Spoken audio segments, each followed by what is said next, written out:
Bonjour à tous, nous sommes les PDU de l'IFC Marseille. Donc, Monsieur Salvadori, directeur financier, Mademoiselle Mariani, qui s'occupe du juridique, et moi en tant que gérant, communication et marketing. Donc, nous allons vous présenter le projet du labo. Donc, qu'est-ce qu'un concept store? Un concept store, c'est un lieu de rencontre pour les gens qui ont un même style vestimentaire et même goût musicaux et artistiques. Donc, c'est un lieu de rencontre, de partage de culture. Donc, cette idée est tirée du benchmarking. Donc, nous avons repris les meilleures idées de chaque entreprise que nous avons pu voir dans notre vie, dans le monde entier. Donc, ça, c'est Collecte à Paris. Ensuite, c'est Oji Store de Marseille. Donc, c'est un lieu de rencontre où il y a de la musique, de l'art artistique et qui est très conceptuel. On a repris aussi des idées londoniennes, donc de Brick Lane et de Camden. Et tout ça, ça amène à notre projet, dont la base est un para-cocktail. Donc un para-cocktail très conceptuel, vu que ça va être sur le thème du laboratoire. Donc les barman seront habillés en laborantin et les cocktails seront servis dans des éprouvettes. Voilà. Ensuite, la deuxième partie, ça sera une pizzeria. Donc ça, c'est notre modèle à Paris, le Brigand. C'est des plateaux pizza, où les pizzas sont innovantes et créatrices, et dans lequel chaque pizza sera changée tous les mois, et que ça laissera place à différentes activités. Donc au fond de notre bar, il y aura une scène pour l'aspect proximité et convivialité. Nous accueillerons des artistes venus de France et de l'étranger. Il y aura aussi un barber shop et un aspect gaming avec des bornes gaming d'arcade à l'ancienne. Et ensuite, nous avons l'intention de créer des activités éphémères, donc des expositions de street art, d'art urbain, et des showrooms avec nos partenaires vestimentaires, donc Cult, Corzone et Sixpack, pour ceux qui connaissent, et la marque principale Ouest. Donc ça, c'est l'endroit que nous avons choisi, c'est la Friche Belle de Mai à Marseille.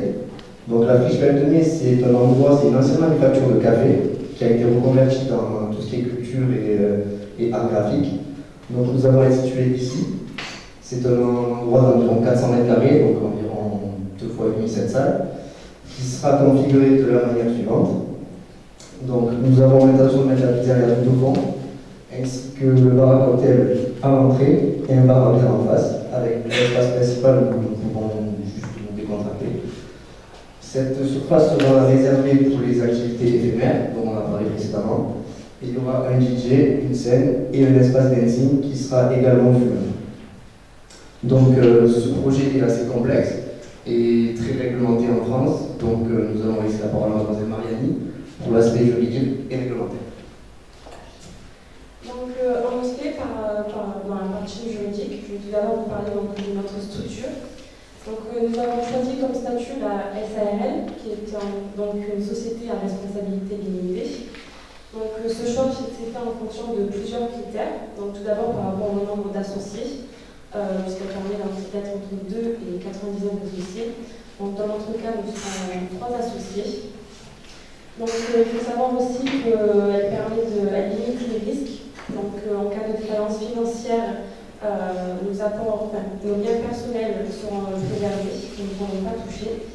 Et c'est également donc, un capital minimum qui est imposé, donc de 20 €. Donc, dans notre cas, on aura un apport total de 40 000 €, donc 20 000 € qui seront apportés par M. Amri, qui sera le principal gérant de la société, et par la suite, donc 10 000 € pour M. Salvadori, ainsi que 10 000 € pour moi-même. Donc, suite à un concours national Henken pour les nouveaux créateurs d'entreprise, nous avons gagné donc, une subvention de 10 000 €, donc qui rentre dans nos apports. Voilà. Donc, par la suite, donc, les démarches. Donc, en fait, pour la création de notre entreprise, on s'est rapproché du centre de formalité des entreprises. Donc, c'est eux en fait, qui s'occupent de toutes les démarches administratives et qui les transmet par la suite dans le centre de commerce et d'industrie. Donc il faut savoir qu'on a un stage d'initiation de 3 jours qui est obligatoire pour la gestion, pour les commerçants. On a également fait un choix de dénomination sociale au prix de l'INPI, donc qui a été confirmé dans le labo, donc qui a été déposé. Et par la suite, donc, la création de notre personne morale avec le numéro de SIRET et notre ABE, donc l'activité principale exercée. Donc on sait qu'en France aujourd'hui la réglementation est très stricte et donc pour ça lorsqu'on crée un concept comme le nôtre, il y a plusieurs règles à respecter. Donc dans la réglementation française, il est interdit de vendre de l'alcool aux mineurs et l'interdiction de fumer dans les lieux publics. Il faut également acquérir différentes licences et redevances, donc par exemple la licence 4 qui correspond à la vente d'alcool, aussi la redevance TACEM, donc qui est pour passer du son, et la licence hygiène et sécurité pour nos futurs clients. Donc je vais laisser la partie à M. Salvadori. Donc pour mener à bien ce projet, nous avons effectué un SWOT pour savoir à peu près où on était sur le marché. Donc tout d'abord, sur les faiblesses, ce qu'on a trouvé, c'est qu'on va être une nouvelle entreprise, un nouveau concept store, donc du coup forcément on n'aura pas de notoriété. D'autant plus que nous serons de jeunes entrepreneurs. De ce fait, il sera difficile de trouver des partenaires qui nous feront confiance.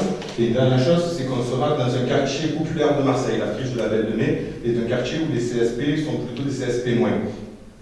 Au niveau des menaces, on sait qu'on a un marché saturé pour tout ce qui offre de restauration et débit de boissons. On a une grande évolution des lois et des normes en France, donc ça nous demande de devoir se mettre sans cesse à jour pour respecter cette réglementation et ne pas être dans l'illégalité. Et aussi, donc, comme je disais, un pouvoir d'achat et une conjoncture économique actuelle qui est défavorable. Les gens dépensent de moins en moins de budget en proportion des années précédentes pour du loisir. Mais contrairement à ça, nos forces, c'est qu'on va être sur un nouveau concept, ça va être un concept unique. On va avoir une grande diversité de l'offre, les gens seront là pour venir, pour boire, pour manger, pour passer du temps ou pour assister à nos événements. On va surfer sur un effet de mode du lancement en renouvelant sans cesse notre offre et on aura une attention à la qualité des offres et des produits proposés sur nos cocktails et sur nos pizzas. Et de nos forces, c'est qu'on est sur un lieu municipal, donc on n'a pas de fonds de commerce à racheter.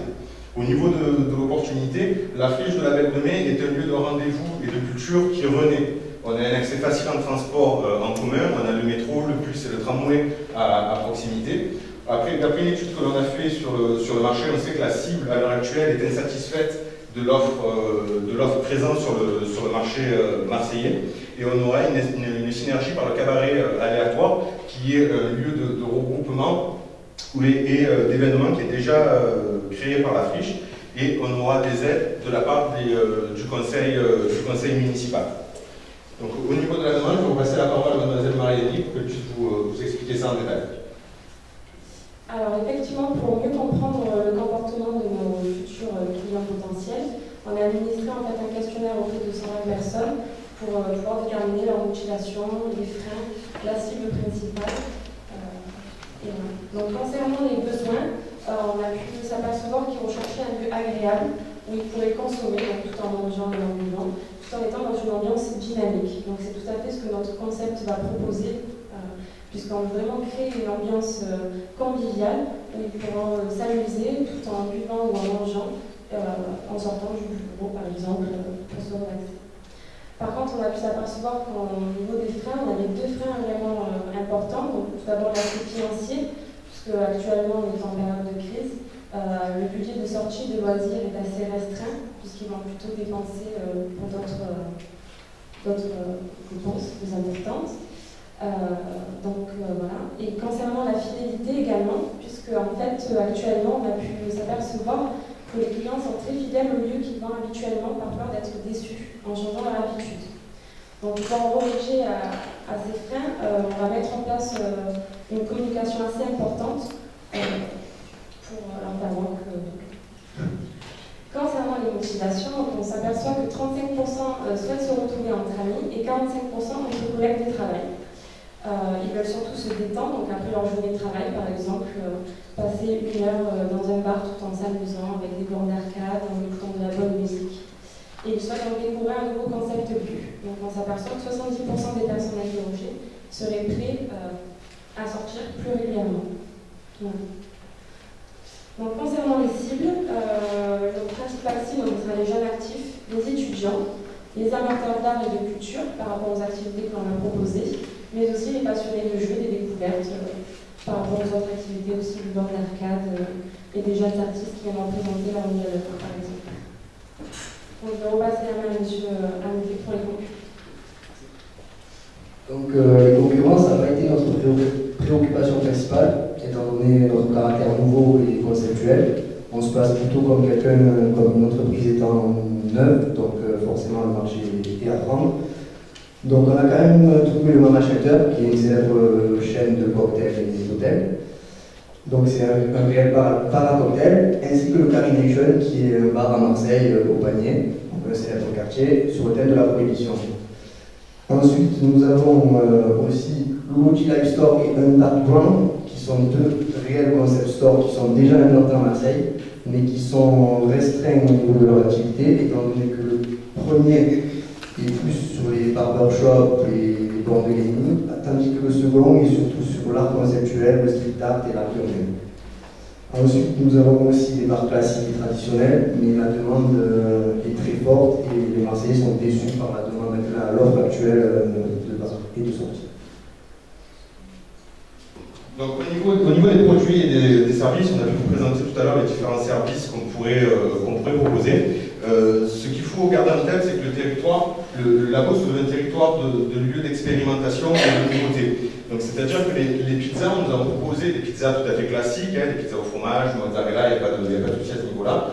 Mais vraiment, ce qui va faire la différenciation, c'est quand on sera sur des pizzas innovantes, où nos savants fous, nos laborantins, créeront de nouvelles pizzas, de nouvelles saveurs, avec la possibilité sur les réseaux sociaux de demander, de proposer de nouvelles pizzas qui seront réalisées par les pizzaïoles. Tout comme pour les boissons, on proposera des boissons classiques et des cocktails revisités, toujours en cohérence avec ce lieu de découverte et d'expérimentation, avec des jeux de couleurs, des nouveaux goûts proposés dans les cocktails. On a pensé à de la cuisine moléculaire aussi, par exemple, qui est très en vogue à l'heure actuelle. Et au niveau donc, des activités, on a des lancements de nouvelles collections, des braderies, des expositions, des sessions de tatou, tout ça dans l'esprit de ramener et de toucher le plus grand monde possible. Donc, ce qui va vraiment faire aussi notre différence avec la qualité du service, on a une équipe généreuse et attentionnée. Comme on disait, l'offre présente sur le marché à l'heure actuelle déçoit énormément les Marseillais. Donc il faut vraiment que par nous-mêmes, par nos personnalités, on crée une fidélité. On encadrera les clients lors des soirées pour qu'il n'y ait pas de débordement et que notre entreprise ne soit pas vue comme un côté malsain. Et on veillera à la propreté des lieux, toujours dans le même esprit. On sait très bien que les gens n'aiment pas arriver en milieu de soirée, dans un bar, et avoir des tables sales, des choses comme ça. Donc vraiment, on fera un effort très poussé là-dessus. Et on aura un grand renouvellement des animations, des ambiances et des activités, toujours dans l'idée de créer de nouvelles choses et de diversifier notre offre. Au niveau du prix, donc la moyenne des cocktails sur le marché à l'heure actuelle est à 12 €. Et 35% des sondés seraient prêts à dépenser entre 9 et 11 €. Du coup, on sera sur une stratégie d'alignement de la demande avec des prix accessibles. C'est-à-dire que le prix de vente des cocktails tourneront aux alentours de 10 € et les bières autour de 5 €. Donc tout ça pour s'aligner sur ce que veulent les clients en proposant moins cher que la concurrence. Au niveau de la distribution, donc on sera à la friche de la Belle de Mai, 20 ans de présence dans le quartier de la Belle de Mai et dans l'esprit des Marseillais. Un équipement culturel majeur de Marseille pour découvrir, c'est le lieu parfait. On aura une grande capacité d'accueil, le décor sera à notre goût, on a un accès facile et la localisation, elle est connue par plus de 80% des sondés dans le milieu marseillais. Je vais vous passer la parole à M. Abri pour vous présenter la communication du labo. Donc ça, c'est notre premier visuel graphique, qui ne sera pas le définitif, étant donné qu'on n'a pas encore trouvé le créateur qui va nous lancer. Donc sur la communication, c'est en deux phases, média hors média. Concernant le média, c'est tout simplement de la distribution de masse de flyers, ainsi que de la distribution dans nos points de vente associés, c'est-à-dire les vendeurs qui vont être avec nous au niveau vestimentaire, graphique et artistique.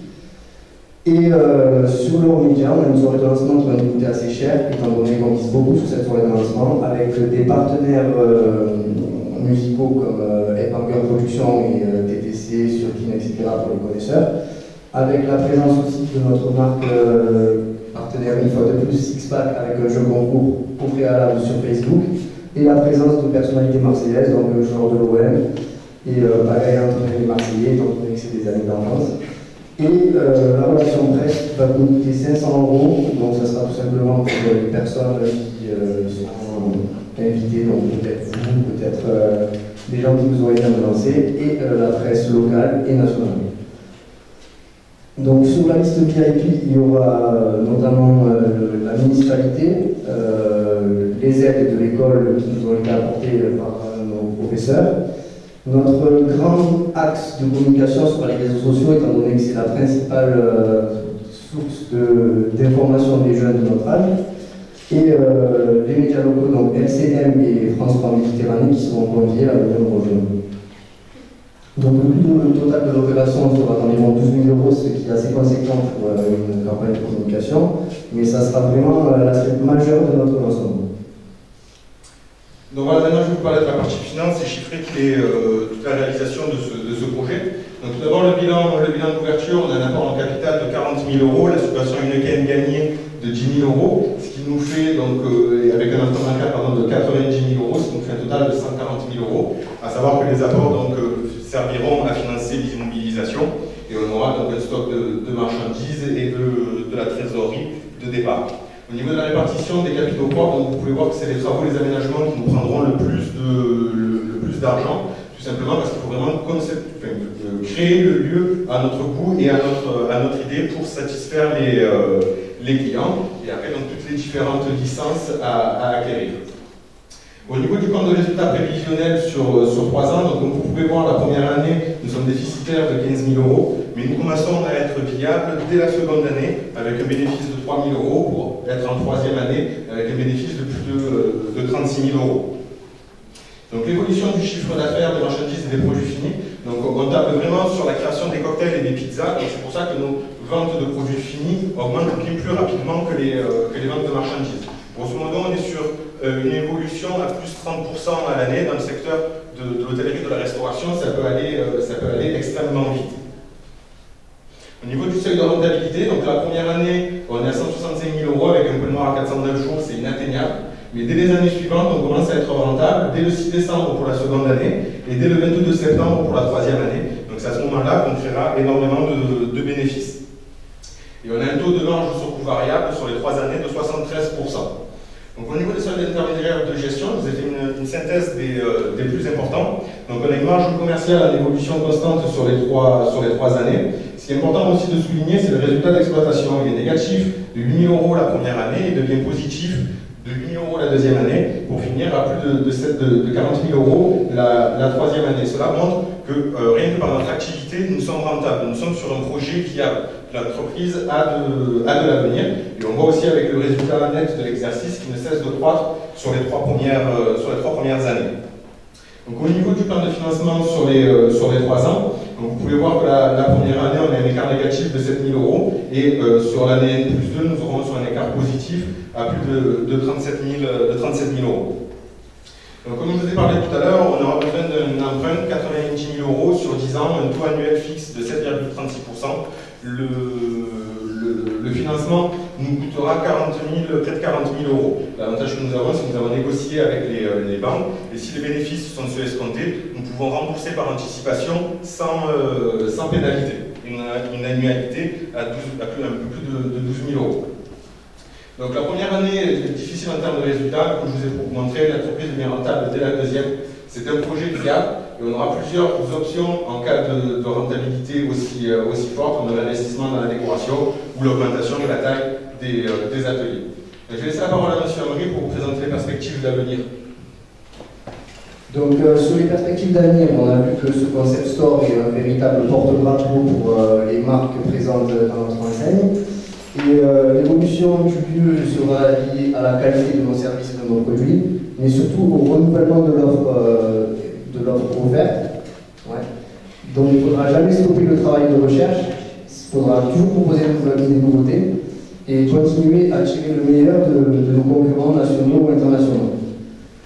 Donc les perspectives d'avenir, on pourrait éventuellement s'agrandir, donc au niveau métrage, passer de 400 mètres à 800 mètres carrés, étant donné qu'il y a le même local à côté du nôtre. Développer la galerie d'art, qui est un axe très important de notre entreprise, et se développer en créant de nouvelles entités. On ne veut pas se franchiser parce que chaque concept store doit être unique. Donc un concept store qui va marcher à Marseille ne marchera pas forcément à Lille, Toulouse ou Bordeaux. Donc évidemment, l'alcool est à consommer avec modération. Et pour finir, c'est un projet qui va se concrétiser étant donné qu'on ouvre début 2016. Et que malgré tous ces chiffres et toutes ces analyses, notre principal devoir sera vraiment de continuer notre travail, d'être déterminé et de continuer à rechercher les choses tout en nouvelles. Merci.